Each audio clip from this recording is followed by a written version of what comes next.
If you haven't seen this before, you've probably seen something like it. The work is a 10-foot tall stainless steel sculpture, formed into the shape of a balloon dog and polished to a mirror finish. It's part of a set of balloon dogs within a series called Celebration, and it is the 5th most expensive artwork sold by a living artist at auction. It sold at Christie's in 2013 for $58.4 million. Its creator, however, is infamous. In 2014, The New Yorker called artist Jeff Koons the most controversial American artist of the past 3.5 decades. The art critic Robert Hughes once wrote, "He has the slimy assurance, the gross patter about transcendence through art of a blow-dried Baptist selling swamp acres in Florida. And the result is that you can't imagine America's singularly depraved culture without him." One commenter says, "He doesn't even make them with his own hands. He's the DJ Khaled of art." A tirade begins, "I hate Jeff Koons. I hate him with a passion so intense, it feels like the only emotion I've ever known. His existence is a black hole of worthlessness, pulling the art world, and perhaps humanity itself, into a vortex of stupidity and greed." It's easy to say Jeff Koons is one of the most hated artists in the world as a consequence of being one of the most famous artists in the world. But these comments seem to be getting at something deeper. I like the balloon dogs. In fact, I like most of Jeff Koons' stainless steel sculptures. Superficially, I think they're pretty. I like their shininess, monumentality, and bright colors. I like their minimalism, cleanliness, and perfect surfaces. I like learning about the advanced technologies used to manufacture them. I like that artists are allowed to make huge, ridiculous, tacky, even ugly things. Whether I think they're profound works of art is a different question. And whether I think Jeff Koons is a good artist is a question I've had to wrestle with throughout making this video.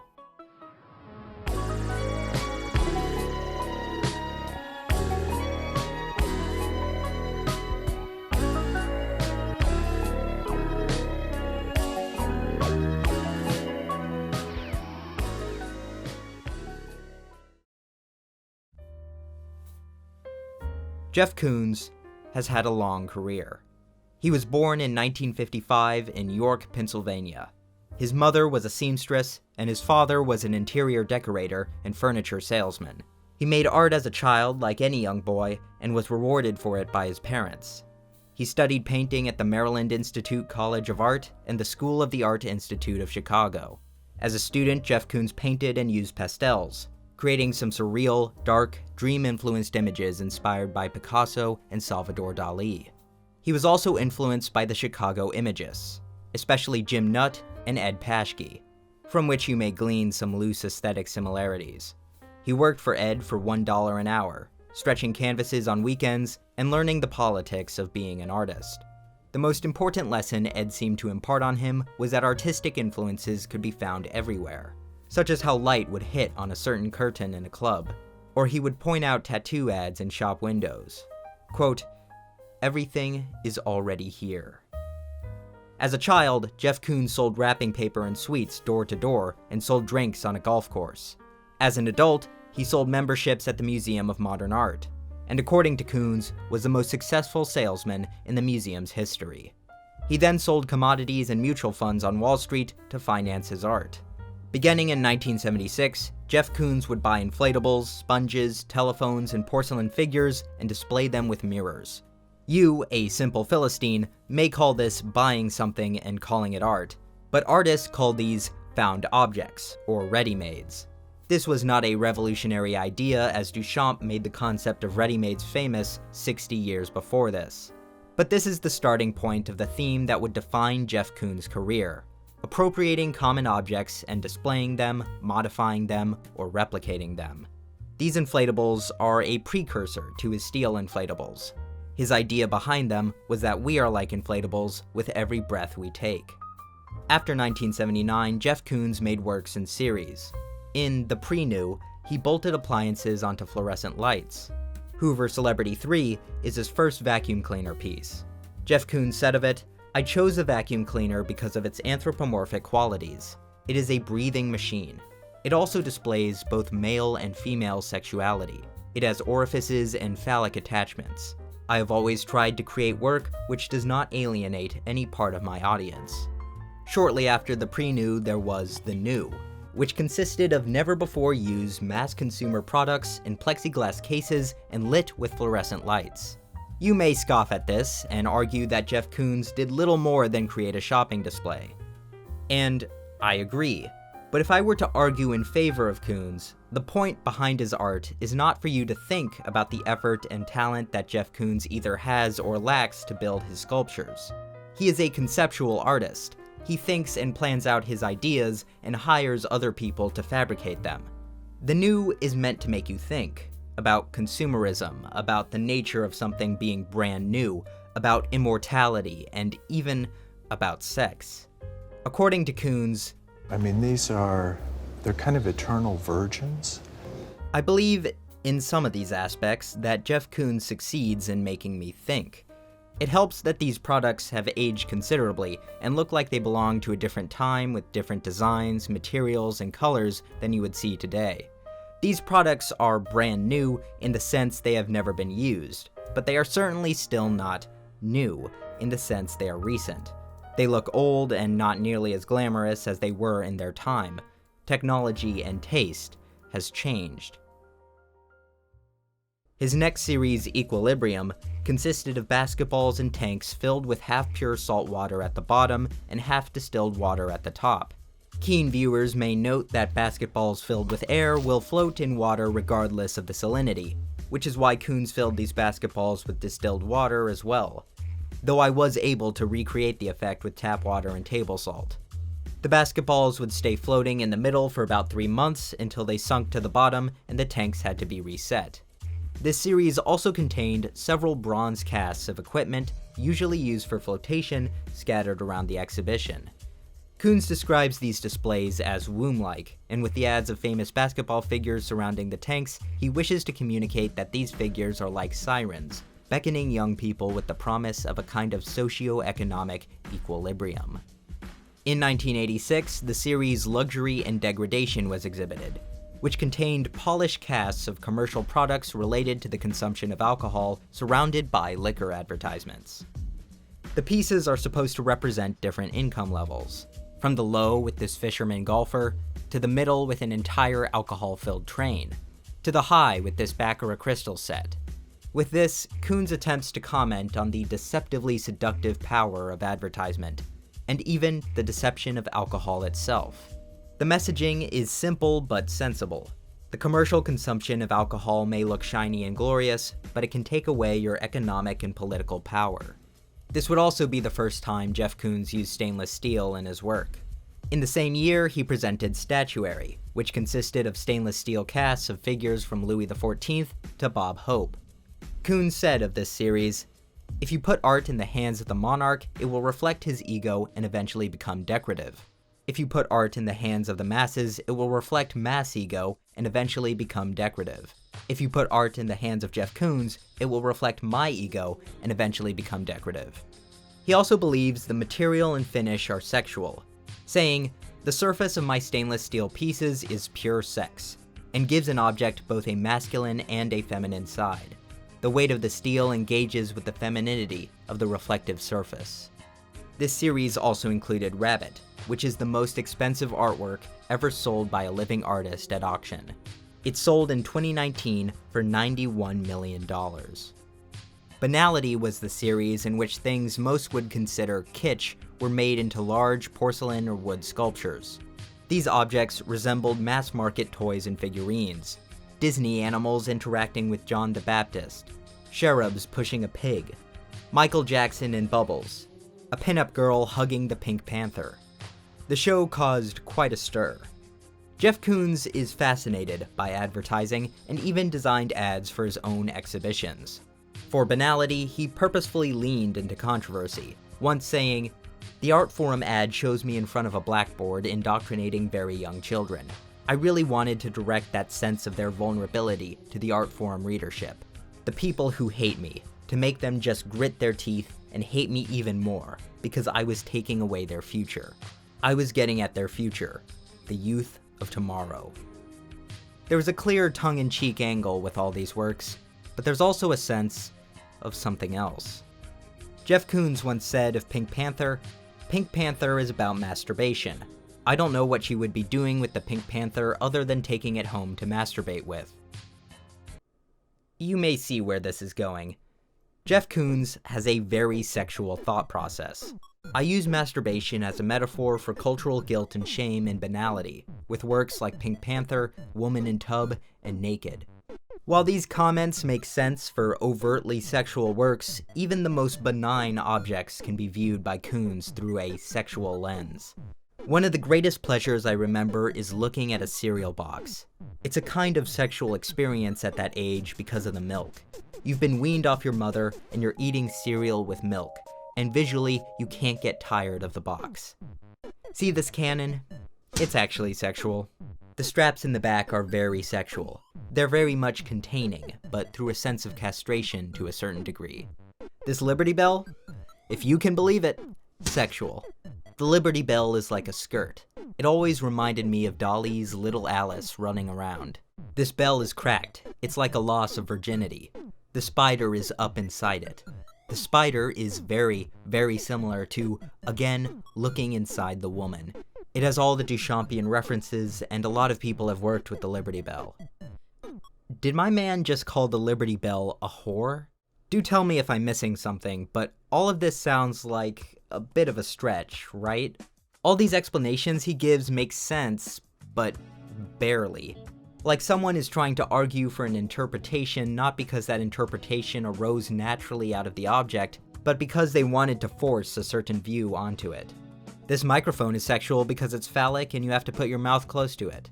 This birdhouse is sexual because it has a hole a being goes in and out of. When Koons makes sexual reference after sexual reference, it starts to come across like trolling. If any object can be spun in a sexual way with any justification, then what exactly is he trying to say with his art? I wonder if this is the result of a hypersexual thought process, or him deliberately trying to cheapen the idea of a sexual reference to make fun of hidden sexuality in art, or maybe he sees sex in everything as life can be seen in everything. Or maybe he just has a fetish for inanimate objects. The sensation I get when I look at this piece, I feel something. I feel kind of a sexual stimulation, and that stimulation. I'm liberal. Yeah, but that.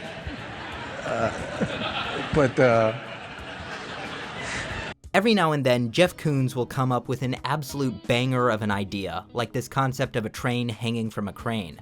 Everything would be full scale. The train would be a replica of a locomotive with spinning wheels and steam. People would even be able to walk under it. If this was actually made, I could see it being one of the most incredible public sculptures to ever exist.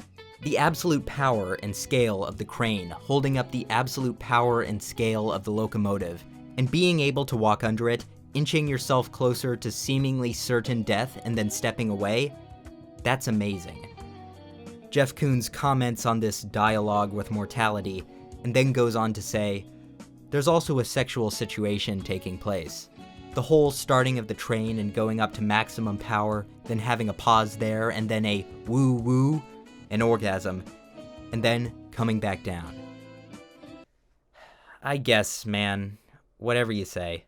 This obsession with sex would eventually reach a climax in Made in Heaven, a series that began in 1990 of pictures made to look like film stills depicting Jeff Koons and his soon-to-be wife, Hungarian-Italian porn star and Italian parliament member Ilona Staller, aka Cicciolina, engaging in explicit sexual activity. Alongside these pictures were marble and glass sculptures of the two engaging in intercourse, as well as polychromed wood sculptures of dogs and flowers. The idea of this exhibition was to remove fear, guilt, and shame from the viewer. Koons would go on to say, "We are the contemporary Adam and Eve. I believe totally that I'm in the realm of the spiritual now, with Ilona. Through our union, we've aligned once again with nature. I mean, we've become God. That's the bottom line. We've become God." It's not hard to imagine why this caused an uproar. Just a few years later, they would divorce, and have an ugly custody battle over their child. As a result, Jeff Koons destroyed much of the work in Made in Heaven. From this point forward, Jeff Koons would begin to gain celebrity status. His art would become a little less provocative with Puppy, a giant sculpture of live flowers formed into the shape of a dog, followed by Celebration, which would become his longest-running and easily most iconic series, giving us Balloon Dog, Play-Doh, Tulips, Moon, and more. These works really show off their reflective surfaces. As a result, wherever the sculpture is placed, the light from the environment inevitably transforms the surface. In this way, even the viewer changes the sculpture when gazing upon it. After this was the Easy Fun and Easy Fun Ethereal series, a collection of photoshopped collages that blasts you in the face with visual chaos, and colored mirrors in the shapes of animal heads. The collages were not printed, but meticulously painted in oil on large canvases. Between these series, there would be another giant flower sculpture based on Split Rocker, a work of two different halves of plastic animal heads joined at their seam. This was followed by the Popeye series, which included cast aluminum sculptures of inflatables interacting with everyday objects, large collage paintings, and of course, collages with cutouts of Popeye the Sailor. I think the fact you're looking at something that has all the color and texture of one material, but if you ever touched it, This is also aluminum. you'd realize it's a dramatically different material, is neat. There's merit to that hard-earned trick. There was a play on words here, with Popeye referring both to the character and to pop art. Hybrids were more variations on balloon animals and inflatables done in super shiny stainless steel. The series Hulk Elvis was a continuation of the collages, as Koons took a Hulk inflatable standing and repeated in a way reminiscent of Andy Warhol's Elvis works, again making chaotic images that explode with color and seeming randomness. He turned this Hulk inflatable into a polychromed bronze sculpture, painted to look like it's made of plastic. He returned to polished stainless steel in the series Antiquity, followed by many more collages, but this time featuring mismatched pictures of old statues and paintings. After this, you have the Gazing Ball sculptures and Gazing Ball paintings, where Koons took the Garden Globe, a reflective ball that can be seen as a common feature of suburban gardens. These balls were then attached to the shoulders, legs, and centers of classic sculptures and classic everyday objects. For the paintings, he placed them on camouflaged aluminum shelves. Again, it is the properties of reflection that are emphasized here. The balls reflect both the work and the viewer. In the Porcelain series, he took recognizable sculptures, scaled them up, and again, made them out of mirror-polished stainless steel. Apollo is an installation of a giant polychrome sculpture of the god Apollo with an animatronic snake. The series also has a bunch of seemingly random objects within it. Throughout his career, Jeff Koons has collaborated in or created many projects outside of his usual sculptures and paintings, including a Lady Gaga album cover, a BMW art car, a paint job for a billionaire's yacht, skateboards, phone cases, and of all things, a CT scanner. He also infamously collaborated with Louis Vuitton to make these Masters handbags, in which Koons took other artists' great works, folded them into a bag, added leather straps, and stuck a bunch of obnoxious Louis Vuitton and Jeff Koons logos on them. The result, in my opinion, is something that is neither really appreciating a great work of art, nor is it really appreciating Jeff Koons. The only thing slightly redeeming about them is that they feature an image and information about the painter on the inside. The most damning thing about them is their price, which ranged from $500 for a keychain to $4,000 for a large carryall.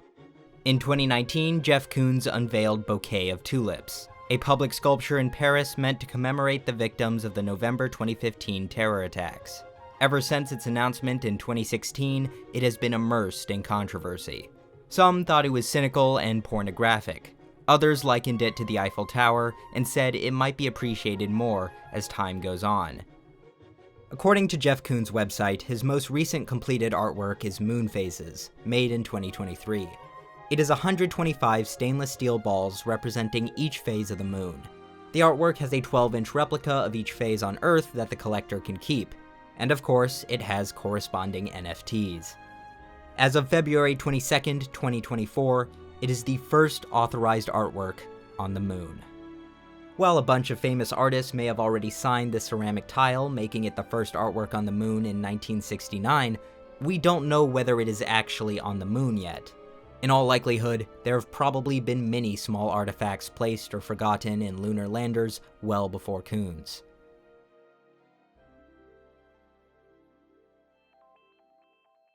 If you're not aware, Jeff Koons has used assistants to produce all of his works. And I believe this is the most common non-taste critique of him.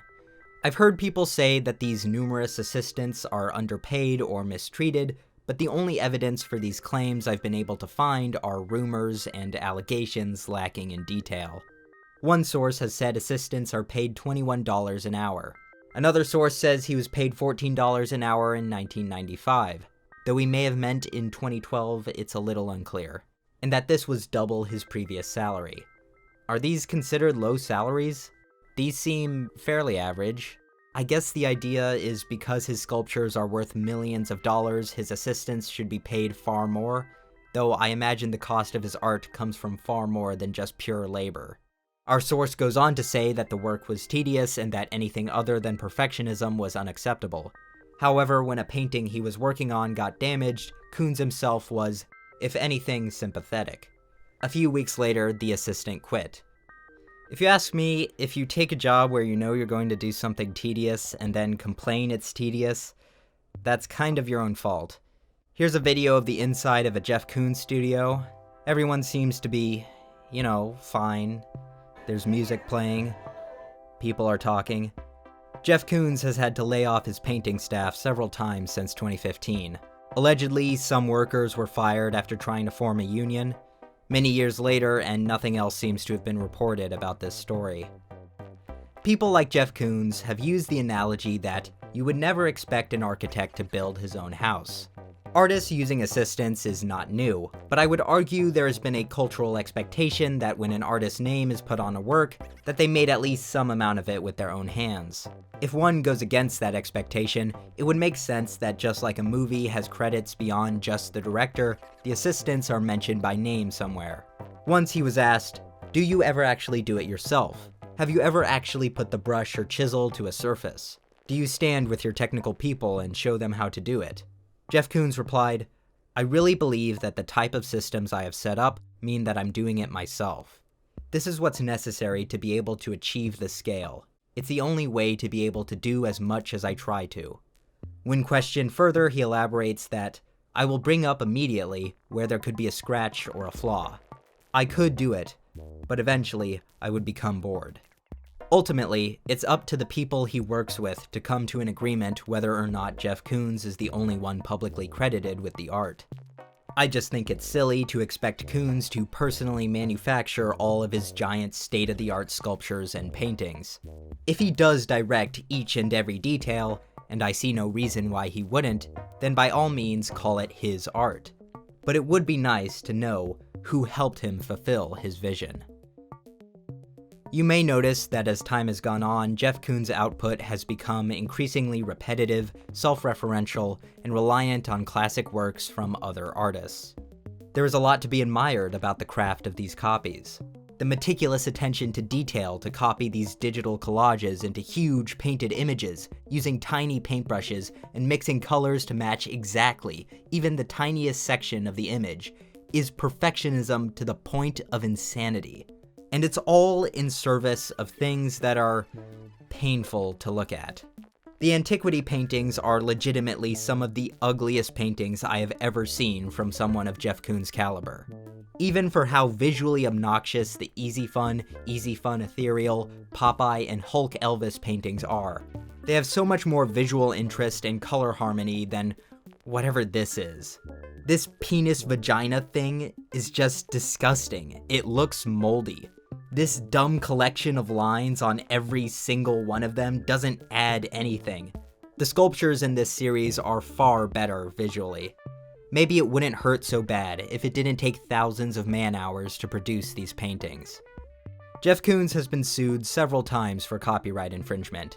I have a fairly lax view of copyright, so when Jeff Koons takes something and makes slight changes to it, I consider that enough to be fair use.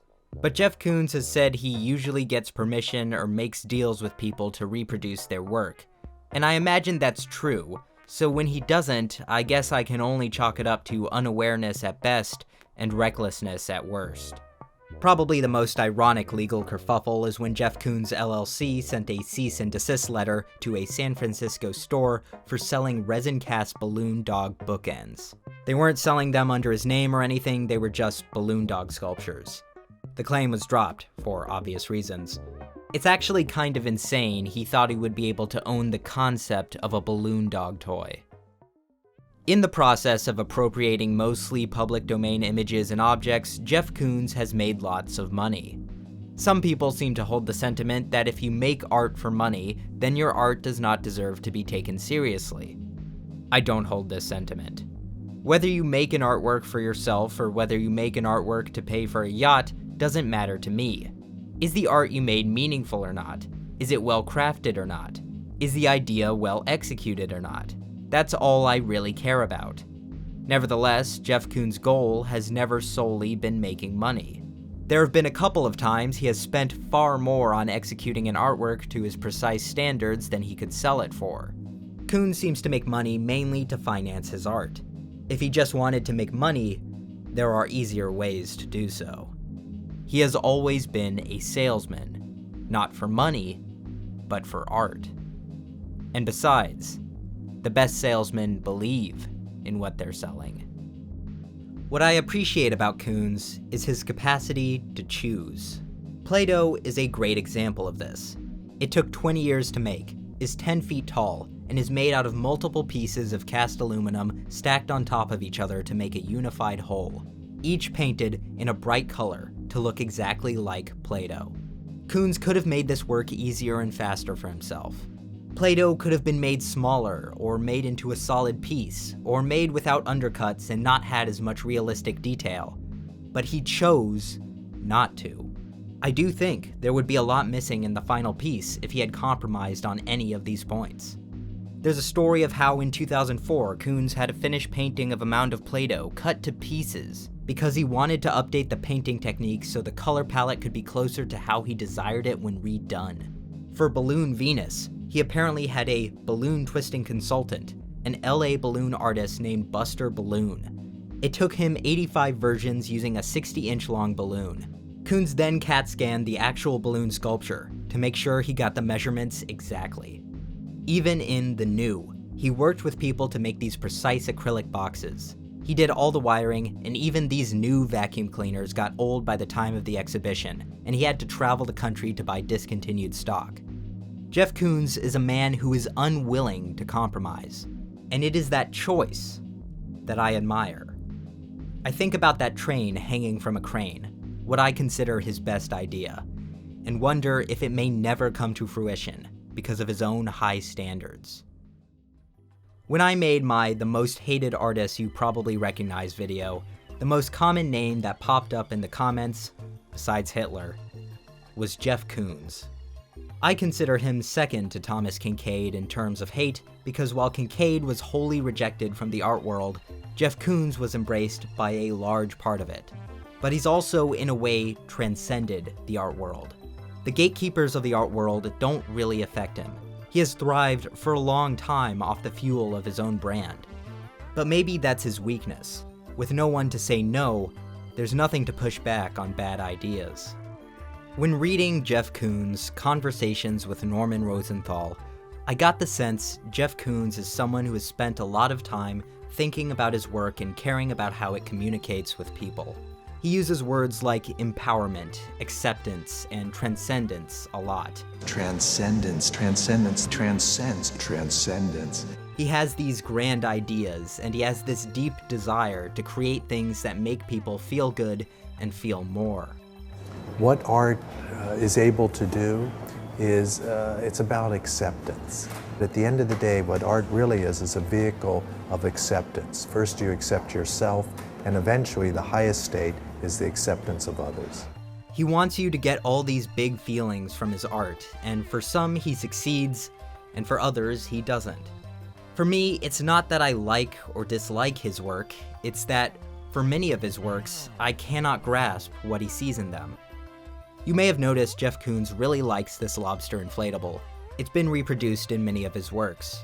Koons remarks, "If you look, you can see an acrobat being burned at the stake. The lobster's carapace is in the flames. He's a performer, and eventually gets done in. It's like I almost know what he's talking about, but just barely. Can you see the acrobat? I think this quote summarizes my thoughts on him. Jeff Koons has often been accused of being a charlatan, but his work in all its perfection with disastrous failure continually looming, given the ambition of the original idea, proves that his attitude is soaked with sincerity, to the point of turning into a delusional state of mind. I don't believe Jeff Koons is a charlatan, in the sense he isn't being genuine. I think Jeff Koons is just a bizarre man. He was a salesman as a child. He married a porn star and made their sex tape into an art exhibition. He constantly thinks about sexuality in his art. He likes to court controversy. He has standards so high they seem insane to the average person. In response to being asked about his metal inflatables and whether he is interested in illusions, he said, "I would work with a real-made pool toy, but it would eventually become soft. It would break down because of the heat. The plastic material it's made out of wouldn't hold up, and when you looked at it, you would have a different emotional response because of that. So I have had to make mine of a stronger material." I find this fascinating. If it's true he would rather work with regular pool toys and get rid of what I view as the most technically interesting thing about his own art, then he really must find these everyday toys and knickknacks beautiful by themselves, and he wants to elevate them into something we view as art. Like with all the sexual references, it seems absurd to me. But maybe it's not absurd to him. If Jeff Koons had an anti-version of himself, then it would be Paul McCarthy. Paul McCarthy is a performance artist and sculptor who has been breaking taboos and shocking people for decades. His art makes Jeff Koons' art look G-rated.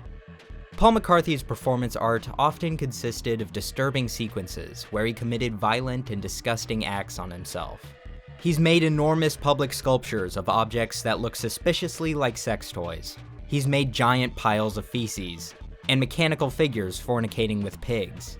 While Koons is a rigid perfectionist, McCarthy is chaotic, meticulous in his messiness, and kind of careless. McCarthy's sculptures are produced by himself and his assistants. His giant inflatables are indeed just inflatables. He also uses kitschy subject matter like Disney characters and Hummels, but distorts and mangles them with a darkness and nastiness that can only be described as irreverent. He also has openly parodied Jeff Koons. Paul McCarthy actually makes me appreciate Jeff Koons more, in a way. Together, they let me see two extremes on the spectrum of human expression. Sexuality can be sanctified and idealized, or it can be profane and revolting. An artist can be obsessed with the perception of their art, or they couldn't care less. Contrast this swollen, disease-looking balloon dog to this pristine, shiny-looking one, or this perfect, clean Michael Jackson to these mutated and decaying ones, and it's like they're battling for the truth. Paul McCarthy and Jeff Koons have spent their whole lives fighting for their own truths. Does this make Jeff Koons my favorite artist? No, I think much of his work is unpleasant. But every now and then he has an exceptional idea with an airtight execution. I can confidently say if I see a Jeff Koons artwork, in all likelihood I'll think it's neat. The rehashing of classic works of art will likely be looked on as part of an annoying cultural trend that I'm hoping we will finally move on from. The world is getting tired of nostalgia, and whatever Jeff Koons makes next, I hope it's truly new. "I am what I am" is the choice quote for Jeff Koons from his hero Popeye. This Popeye sculpture was once displayed amongst medieval figures in a museum.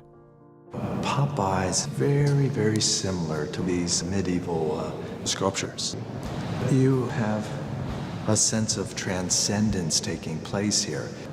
Here with Popeye, it's transcendence of male energy. What's crazy is I almost understand what he means. I get it. Popeye can be seen as a pseudo-religious figure, an icon with magic powers which we venerate for the virtue of strength. And for a split second, it's kind of meaningful. But then I look at it again, and realize it's still just a 6-foot super shiny sculpture of Popeye, something I might see at the mall. But then I think to myself, why do I think that? Why is the mere fact it's a silly cartoon character enough for me to have this negative reaction of taste? Maybe that's the most interesting thing about this work. It doesn't speak to me, but I think I almost see it from Jeff Koons' perspective. But that perspective dissipates as soon as I look at it again. I have to ask myself, am I being duped?